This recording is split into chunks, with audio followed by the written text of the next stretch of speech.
Buen día a todos. El tema a exponer es el análisis de regresión múltiple y nuestro grupo está conformado por Álava Paola, Álava Naomi, Ceballos Dayana, Cusme María y Lucas Brian.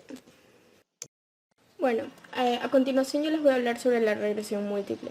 En el análisis de regresión múltiple se presentan dos o más variables independientes que influyen sobre una variable dependiente, describiendo la relación que éstas tengan entre sí. La regresión múltiple es un tema que pertenece al nivel de investigación predictivo, es decir, su objetivo es predecir en base a variables. Genera modelos lineales y esto involucra dos o más variables independientes, que son las variables X, para poder predecir el comportamiento de la variable dependiente, que es la variable Y. Entre las características más importantes tenemos que, bueno, como dije anteriormente, se manejan múltiples variables independientes y esta contribuye a la variable dependiente, y se manejan también múltiples coeficientes. Esto es mucho más complejo debido a las variables añadidas. Bueno, la fórmula de la ecuación de la regresión múltiple es la siguiente.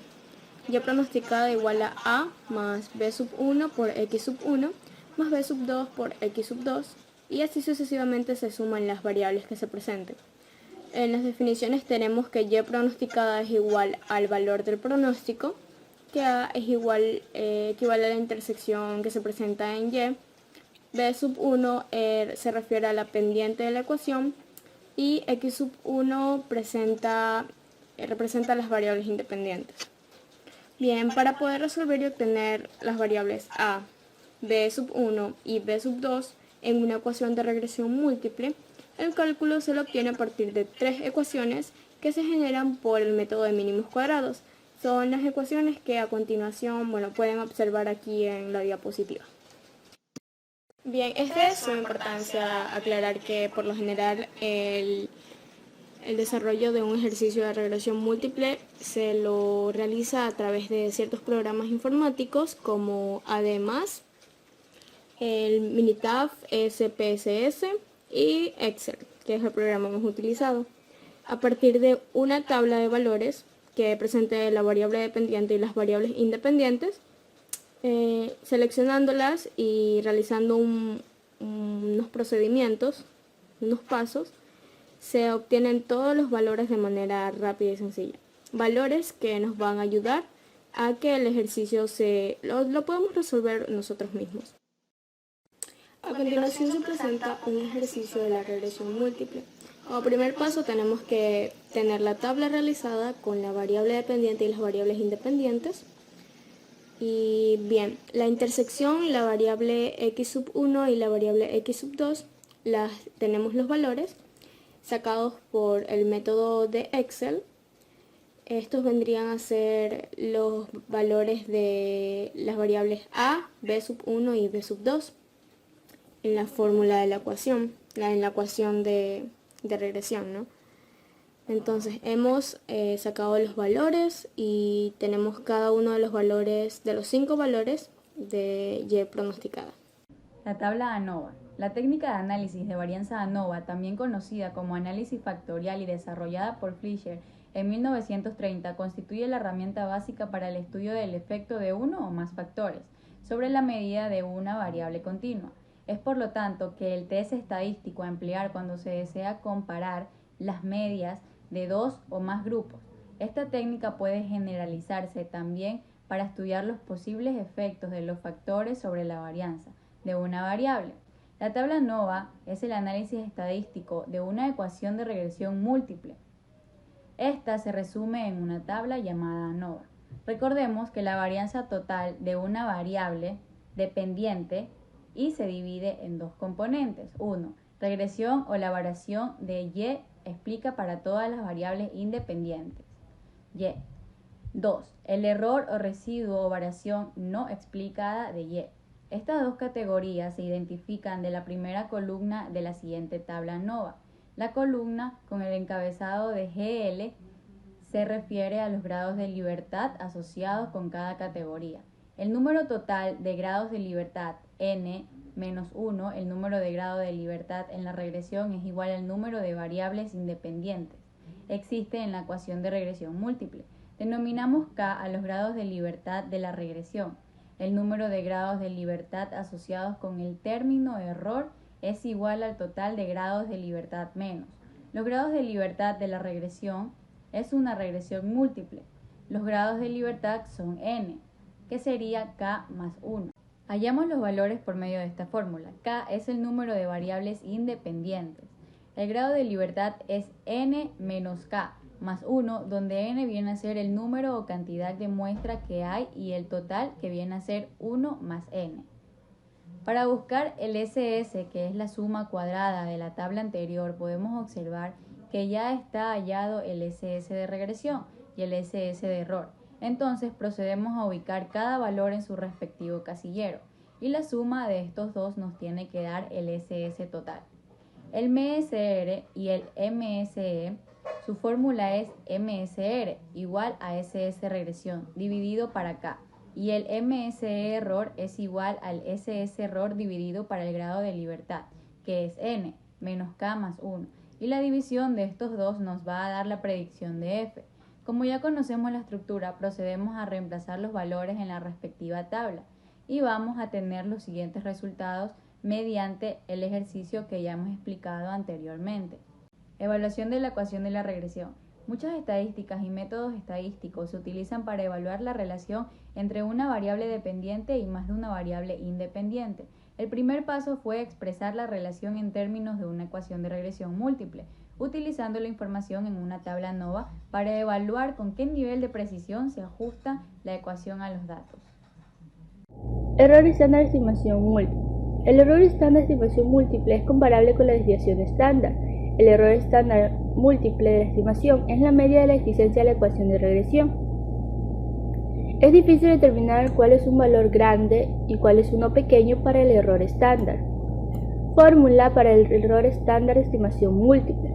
S subíndice y.123.k es igual a raíz cuadrada de sumatoria total de y menos y al cuadrado divide a n menos paréntesis k más 1 paréntesis, donde y es la observación actual, y es el valor estimado calculado mediante la ecuación de regresión, n es el número de observación de la muestra, k es el número de variables independientes y también podría ser igual a raíz cuadrada de SSR que divide a n menos k más 1.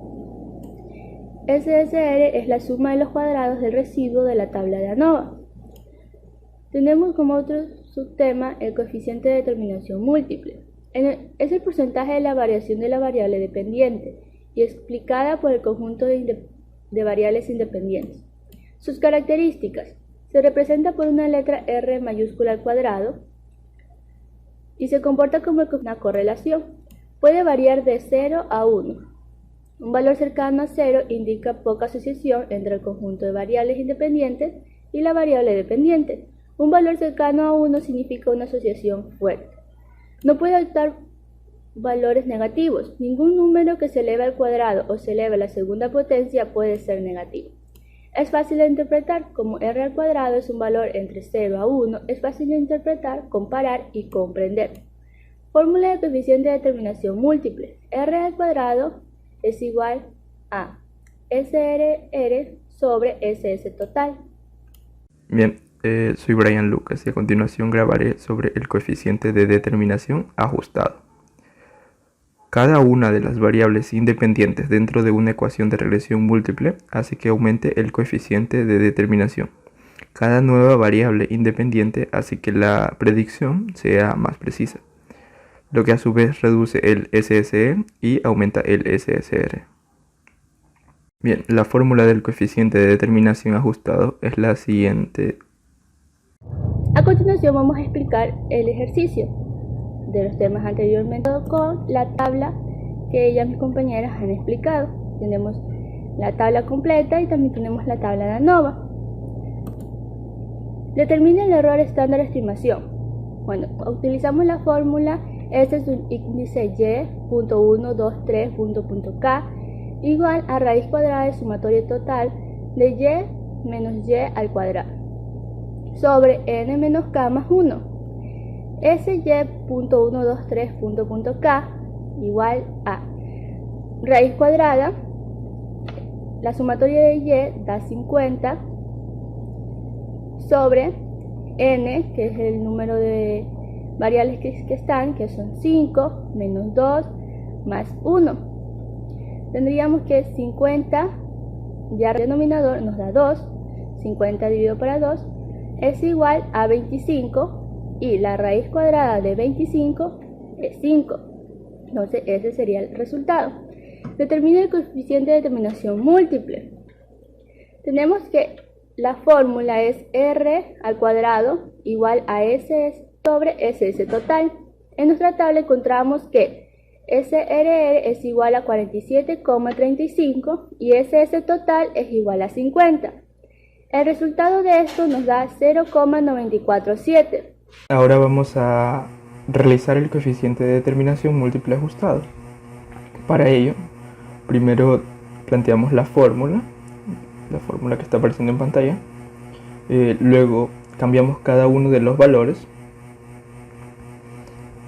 A continuación, resolvemos la ecuación, teniendo en cuenta que primero resolveremos lo que está dentro de los paréntesis, luego multiplicación, división, finalmente las sumas y restas, y dándonos como resultado 0,894. A continuación, yo les voy a hablar sobre la prueba global. La prueba del modelo de regresión múltiple establece que la prueba global se usa para investigar si todas las variables independientes tienen coeficiente significativo. Básicamente, se estudia esta prueba para determinar si es posible que todas las variables independientes tengan coeficiente de regresión 0. Entre sus principales características tenemos que existe una familia de distribución f. Esto quiere decir que cada vez que los grados de libertad en el numerador o en el denominador cambian, se crea una nueva distribución f. La segunda es que la distribución f no puede ser negativa. El menor valor posible es 0. La tercera característica es que una distribución es continua. Esto quiere decir que la distribución puede tomar un número infinito de valores entre 0 hasta el infinito positivo.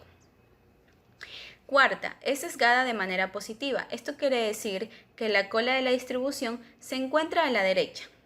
Y como quinta característica tenemos que es asintónica. Esto quiere decir que conforme aumentan los valores de x, la curva de f se aproximará al eje horizonte, pero nunca lo tocará. El estadístico de prueba de distribución f indica que k es el número de variables independientes y n menos que multiplica a k más 1 es el grado de libertad y donde n es el tamaño de la muestra. Todo esto nos permite demostrar la capacidad de las variables independientes x1 más x2 para explicar el comportamiento de la variable y. Su fórmula está establecida de la siguiente manera. Distribución f es igual a SS regresión dividido para k sobre SS error dividido para el grado de libertad. A partir de la tabla de ANOVA podemos determinar la distribución estadística de f. Lo que tenemos que hacer es reemplazar los valores. En este caso ya tenemos en la tabla de ANOVA el SS regresión. Lo que tenemos que hacer es reemplazar y dividirlo para k. Y esto dividirlo para SS error, que ya también tenemos ese valor, dividido para el grado de libertad. Y así obtendremos la distribución f. En este caso, el SS regresión es 47,35 y k es 2. Entonces reemplazamos los valores sobre SSE, que es 2,65, y el grado de libertad es 2. Lo dividimos. Procedemos a hacer el respectivo cálculo y nos va a dar 17,8679, que es lo que tenemos en la tabla de ANOVA. Entonces esto quiere decir que la distribución f está correctamente. Yo hablaré sobre la hipótesis. La hipótesis no es más que suposiciones en términos estadísticos. Esta puede ser nula o alternativa. Cuando cada una de sus medidas son iguales, la hipótesis es nula. Y cuando alguna de sus medidas varía, esta es alternativa. Para saber si se rechaza o se acepta la hipótesis nula, debemos comparar los valores de f con f crítica. Si el valor de f es menor al de F crítica, esta se acepta. Y si por el contrario F es mayor a F crítica, esta se rechaza. Y continuando con el ejemplo que hemos planteado como grupo, podemos saber que F es igual a 17,86 y ahora nos falta hallar el valor de F crítica para saber si la hipótesis se acepta o se rechaza. Con la ayuda de la tabla ANOVA podemos conocer que tenemos 2 grados de libertad para el numerador y 2 grados de libertad para el denominador. En la tabla que facilito, que es de un 5% de significancia. Una vez conocido el valor de F crítica, podemos llegar a la conclusión de que F es menor a la F crítica, por ende, con un 5% de significancia, no se rechaza la hipótesis nula. Muchas gracias.